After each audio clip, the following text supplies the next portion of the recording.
Hi friends, তোমরা সবাই কেমন আছো? আশা করছি সবাই খুব ভালো আছো। আজ আমি তোমাদের দেখাবো মিষ্টি রেসিপি। মাত্র 10 টাকায় 2 রকমের মিষ্টি, রসগোল্লা আর পান্তুয়া। হ্যাঁ, ঠিকই শুনেছো, মাত্র 10 টাকায় বানিয়ে ফেলতে পারবে 2 রকমের মিষ্টি। চলো মিষ্টিটি তৈরি করা যাক। মিষ্টিটি তৈরি করতে আমি প্রথমে বসিয়ে নিয়েছি গ্যাসের মধ্যে কড়াই। প্রথমে আমি তৈরি করে নেব মিষ্টির রসটা। তার জন্য আমি এই কাপের মাপ নিয়ে পরিমাণ মতো 2 কাপ জল দিয়েছি। তোমরা যে কোনো কাপের বা বাটির যে মাপটাই নেবে, একটা মাপে সব কিছুই একই মাপে পরিমাণ মতো দেবে। তারপর ওই জলের মধ্যে দিয়ে দিলাম কটা গোটা এলাচ। দেখো এলাচগুলো আমি একটু ফাটিয়ে দিয়েছি।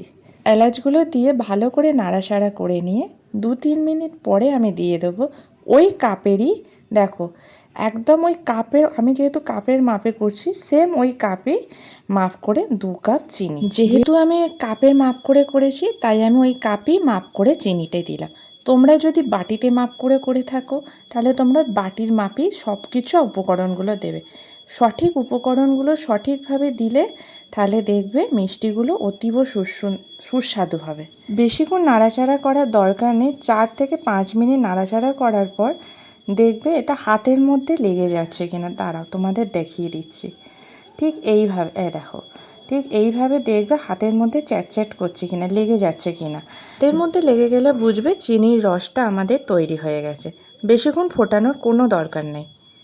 দাঁড়াও, এবার আমি এই চিনির রসটা একটা বাটির মধ্যে ঢেলে নেব। ঢেলে নেওয়ার পর কড়াইটা ভালো করে ধুয়ে মুছে তারপরে আমি ওই কড়াইয়ের মধ্যেই দিয়ে দেব 1 চামচ ঘি। তোমরা চাইলে এখানে সাদা তেলও ইউজ করতে পারো। ঘি দিলে একটু খেতে ভালো হয়, ঘিয়ের যে ফ্লেভারটা বেরোয় ওতে খুব ভালো লাগে খেতে, তাই আমি এখানে ঘিটা ইউজ করলাম। চাইলে তোমরা সাদা তেলও ইউজ করতে পারো।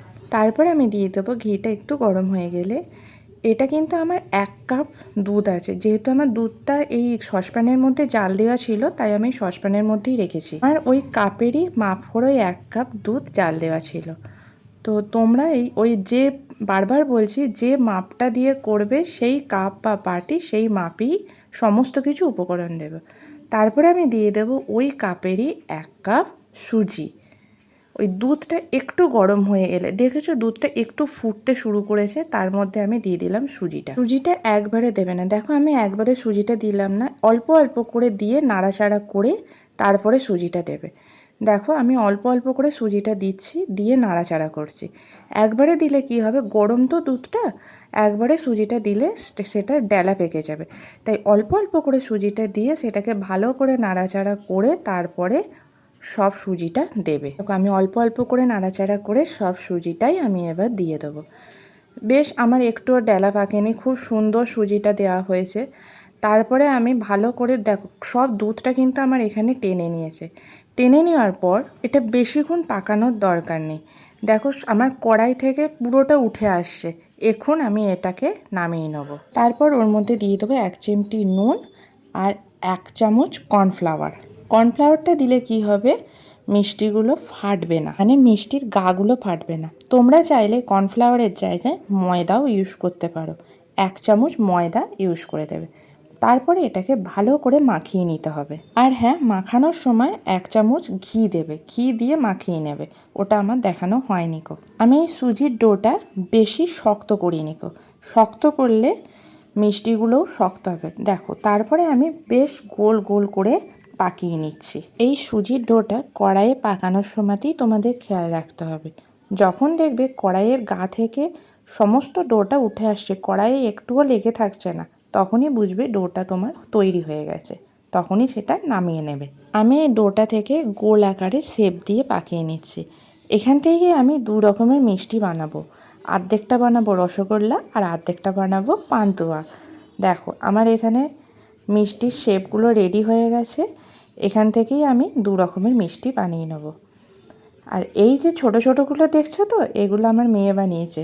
দেখো এই দুটো ও বায়না করছিল, ও বানাবে, তাই ওকেও একটুখানি দেওয়া হয়েছিল, তাই ওই ছোটো ছোটো দুটো বানিয়েছে। তো 10 টাকা দিয়ে কতগুলো হলো বলো তো, এতগুলো মিষ্টি তৈরি হলো। তারপরে আমি চিনির রসের মধ্যে অর্ধেক কটা গোল শেপ করে যে মিষ্টিগুলো বানানো হয়েছে সেইগুলো চিনির রসে দিয়ে দেবো, ফুটতে দেবো। সেটা থেকেই তৈরি হয়ে যাবে রসগোল্লা। আর এই অর্ধেক কটা আমি রেখে দিলাম। এই অর্ধেক কটা আমি পরে তেলে ভেজে দেবো। মিষ্টির রসে যখন ফুটতে দেবে তখন গ্যাসের ফ্লেমটা একদম লো টু মিডিয়ামে রাখবে। বেশি হাই ফ্লেমে রাখলে এগুলো ফেটে যাবে। দেখো আমার এই মিষ্টিগুলো কি সুন্দর ফুলে ফেঁপে উঠেছে, দেখছো তো? হ্যাঁ, যখন ফুটতে দেবে তখন কিছু একটা দিয়ে কড়াইটা চাপা দিয়ে দেবে। আমি এখানে কড়াইটা চাপা দিয়ে দিয়েছিলাম।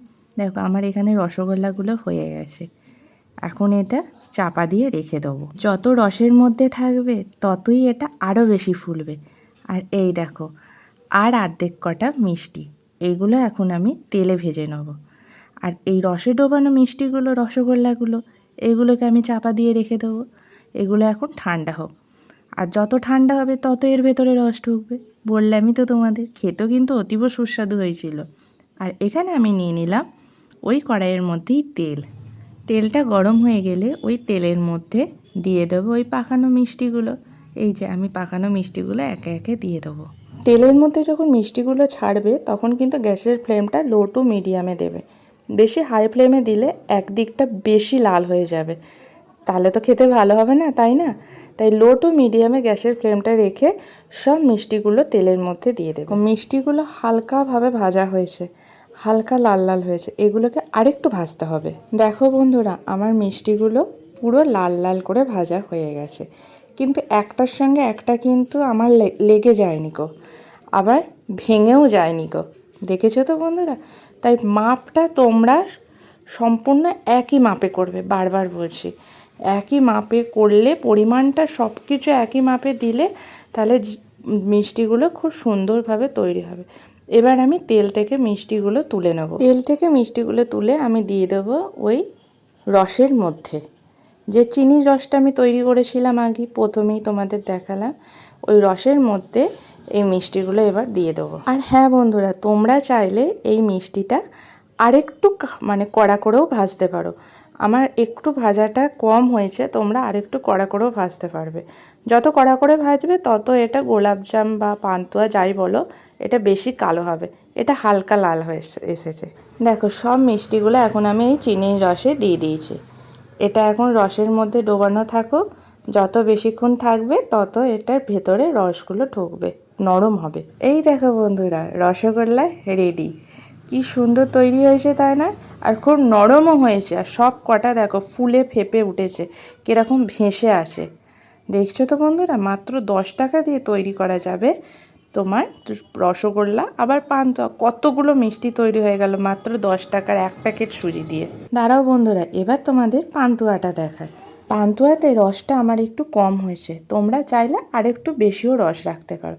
এবার তোমাদের দেখাই কতটা নরম হয়েছে মিষ্টিগুলো। দেখো কি সুন্দর নরম হয়েছে, দেখেছো তো? আমি হাত দিয়ে ফাটিয়ে দেখিয়ে দিলাম কতটা নরম হয়েছে। তো বন্ধুরা, আমার ভিডিওটা যদি ভালো লেগে থাকে তাহলে কমেন্ট করে জানিও। আর খুবই ভালো লেগে থাকলে একটা লাইক করে দিও। আর ফেসবুক থেকে দেখলে আমার চ্যানেলটা ফলো করো, আর ইউটিউব থেকে দেখলে সাবস্ক্রাইব করে দিও। তোমরাও ট্রাই করতে পারো এই রেসিপিটা।